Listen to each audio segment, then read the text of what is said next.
بسم اللہ الرحمن الرحیم۔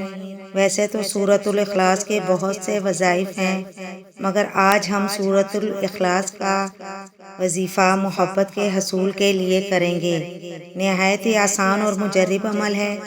جن عورتوں کے شوہر بیوی پر توجہ نہ دیتے ہوں، ان سے محبت نہ کرتے ہوں، یا اگر آپ کسی مخصوص جگہ پر شادی کرنا چاہتے ہوں یا کسی کے دل میں اپنی محبت پیدا کرنا چاہتے ہوں تو یہ عمل نہایت ہی مجرب ہے۔ عمل کچھ اس طرح سے کرنا ہے کہ رات کو سونے سے پہلے 41 بار سورۃ الاخلاص اول و آخر 11 مرتبہ درود شریف کے ساتھ پڑھ کر اس شخص کا تصور کر کے سو جائیں۔ قرآنی عمل پڑھتے ہی اثر شروع ہو جائے گا اور شوہر آپ کی محبت میں مچھلی کی طرح تڑپے گا۔ یہ عمل 41 دن تک کرنا ہے، اور یہ عمل صرف جائز محبت کے لیے کریں۔ ناجائز محبت کے لیے کریں گے تو نقصان ہوگا، مطلوب خود آپ کی محبت میں بے قرار ہو جائے گا۔